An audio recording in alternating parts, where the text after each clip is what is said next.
내가 나 자신에 대하여 증언한다면 사람들은 내 증거를 참된 증거로 받아들이지 않을 것이다. 그러나 나에 대하여 증언하는 다른 분이 계시니 나는 그분이 나에 대하여 증언하는 것이 옳다는 것을 안다. 너희가 요한에게 사람을 보냈고 요한은 너희에게 진실되게 증언하였다. 그렇다고 해서 내가 사람에게서 증언을 받은 것은 아니다. 내가 이런 말을 하는 것은 너희가 구원을 얻을 수 있도록 하기 위해서이다.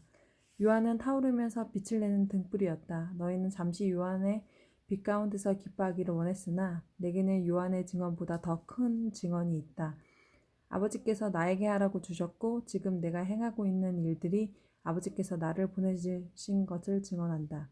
나를 보내신 하나님께서 친히 나를 증언해 주셨다. 너희는 지금까지 그분의 음성을 듣지도 않았고 그분의 모습을 보지도 않았다. 또한 너희는 아버님께서 보내신 사람을 믿지 않기 때문에 하나님의 말씀이 너희 속에 머물러 있지도 않는다. 너희는 성경에서 영생을 얻을 수 있다고 생각하여 성경을 부지런히 연구하고 있는데 바로 그 성경이 나를 증언하는 것이다. 하지만 너희는 영생을 얻기 위해 나에게 오는 것을 거절하였다. 내가 사람에게서 영광을 받으려는 것이 아니다. 나는 너희가 어떤 사람인지를 안다. 너희에게는 하나님을 사랑하는 마음이 없다. 나는 나의 아버지로부터 받은 권세를 가지고 왔으나 너희는 나를 받아들이지 않는다. 그러나 다른 사람이 자기 권세를 가지고 온다면 너희는 그들을 받아들일 것이다. 너희는 너희끼리 영광받는 것을 좋아하면서도 하나님께로부터 오는 영광을 얻는 일에는 힘을 쓰지 않으니 너희가 어떻게 나를 믿을 수 있겠느냐? 내가 아버지 앞에서 너희를 고소할 것이라고 생각하지 마라. 너희를 고소하는 사람은 바로 너희가 소망을 두고 있는 모세이다. 너희가 모세를 믿었다면 나를 믿었을 것이다. 왜냐하면 모세가 기록한 것이 나에 관한 것이기 때문이다. 너희가 모세의 글을 믿지 않는데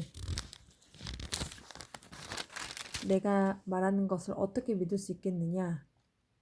이 일이 있은 지 얼마 후 예수님께서는 디베랴 호수라고 하는 갈릴리 호수를 건너가셨습니다.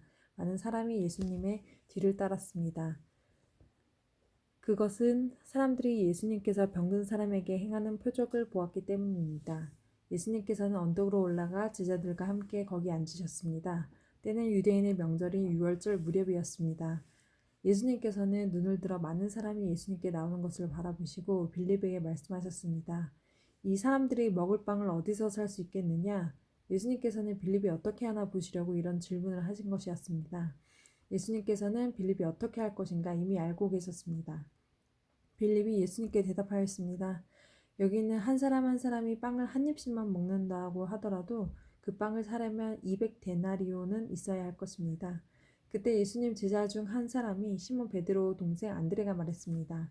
여기 사내아이 하나가 가지고 온 작은 보리빵 5개와 작은 물고기 2마리가 있습니다. 하지만 이것을 가지고 이렇게 많은 사람을 어떻게 먹이겠습니까? 예수님께서 말씀하셨습니다.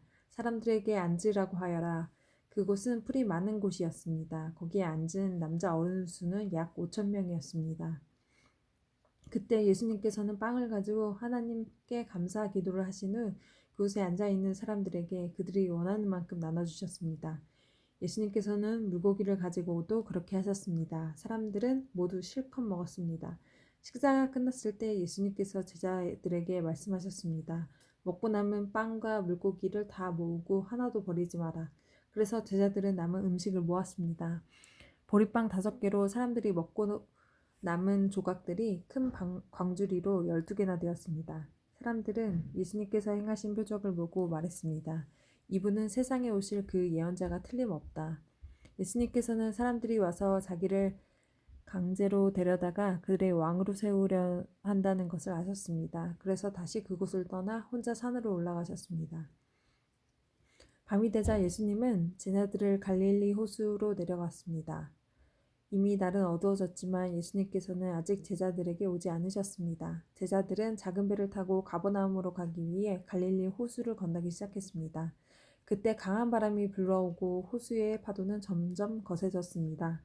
제자들은 약 4-5km 정도의 거리를 노로 저어갔습니다. 그때 예수님께서 무리를 걸어 배로 향하고 오시는 것을 보였습니다. 제자들은 두려웠습니다. 하지만 예수님께서 그들에게 말씀하셨습니다. 나다 두려워하지 마라. 제자들은 기꺼이 예수님을 배 안으로 모셨습니다. 배는 곧 그들이 가려던 목적지에 도착했습니다. 다음날 호수 반대편에 서 있던 군중은 그곳에 배가 한 척밖에 없다는 것과 예수님께서 제자들과 함께 가시지 않고 제자들만 떠난다는 것을 알게 되었습니다. 그쯤 배 몇 척이 디베라에서 왔습니다. 디베라는 예수님께서 하나님께 감사 기도를 드린 후 사람들이 빵을 먹었던 장소에서 가까운 곳에 있는 마을입니다. 사람들은 예수님과 그분의 제자들이 그곳에 없다는 것을 알고는 배를 타고 예수님을 찾으러 가버나움으로 갔습니다. 사람들은 호수 건너편에서 예수님을 만났습니다. 그들은 예수님께 물었습니다. 선생님, 언제 여기에 도착하셨습니까? 예수께서 그들에게 대답하셨습니다. 내가 너희에게 진리를 말한다. 너희가 나를 찾는 것은 내가 행한 표적을 보았기 때문이 아니라 빵을 배불리 먹었기 때문이다. 썩어 없어지는 음식을 위해 일하지 말고 영원히 있어서 영생을 주는 음식을 위해 일하라. 인자는 너희에게 그런 음식을 줄 것이다. 하나님 아버지께서 인자가 이런 일을 행하는 것을 허락하셨다. 그러자 사람들이 예수님께 물었습니다. 하나님께서 원하시는 일을 하기 위해 우리는 무엇을 해야 합니까? 예수님께서 대답하셨습니다. 하나님의 일이란 바로 하나님께서 보내신 사람을 믿는 것이다. 다시 사람들이 물었습니다.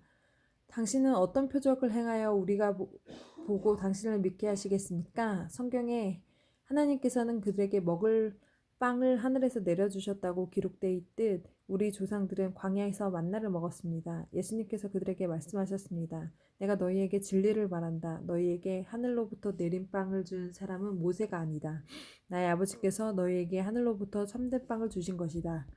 사람들이 예수님께 말했습니다. 선생님, 이 빵을 우리에게 항상 주십시오. 그때 예수님께서 그들에게 선언하셨습니다.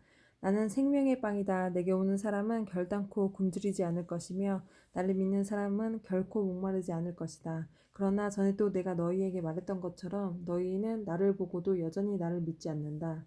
하나님께서 나에게 주신 사람은 다 내게로 올 것이며 내게로 오는 자는 결단코 쫓아내지 않을 것이다. 나는 내 뜻을 이루기 위해서 하늘에서 내려온 것이 아니다. 나는 나를 보내신 분의 뜻을 행하기 위해 하늘에서 내려왔다.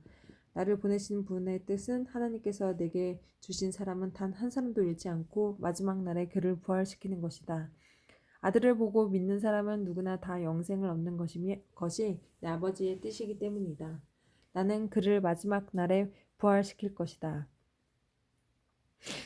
유대인들은 예수님께서 나는 하늘에서 내려온 빵이다 라고 말했으므로 예수님에 대해 수군대기 시작했습니다. 그래서 그들은 자기들끼리 이런 말을 했습니다. 이 사람은 틀림없이 요셉의 아들 예수야. 우리가 그의 아버지와 어머니를 알고 있는데 어떻게 그가 나는 하늘에서 내려왔다고 할 수 있지? 그러자 예수께서 그들에게 대답하셨습니다.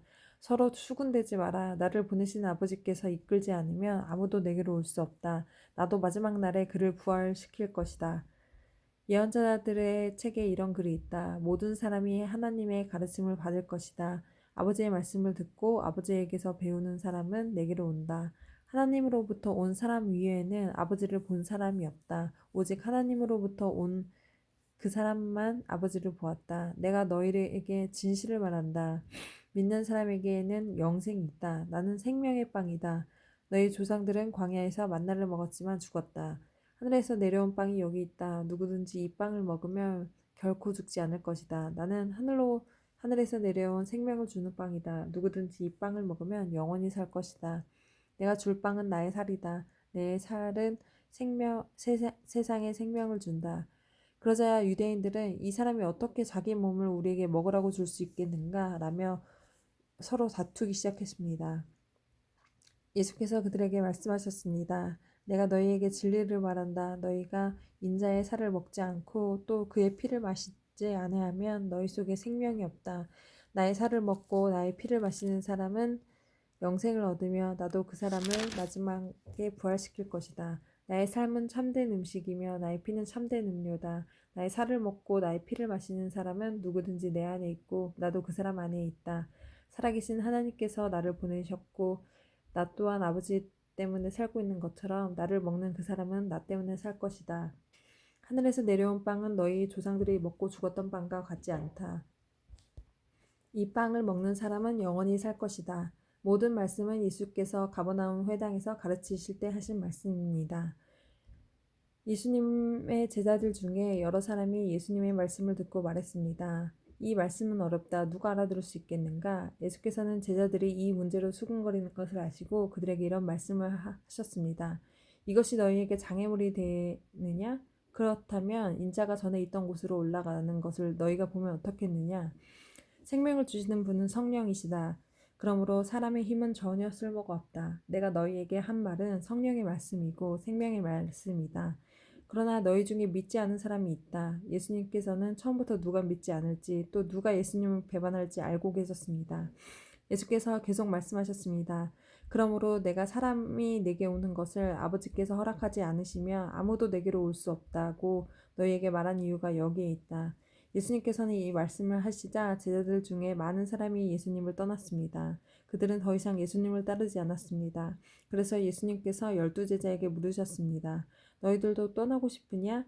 시몬 베드로가 예수님께 대답했습니다. 주님, 주님께 영생의 말씀이 있는데 우리가 누구에게 가겠습니까?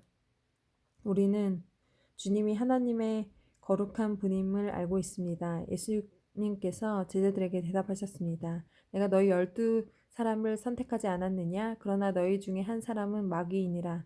예수님께서는 가롯 사람 시몬 아들 유다를 두고 말씀하신 것이었습니다. 유다는 12제자에 들어있던 사람이었지만 후에 예수님을 배반했습니다.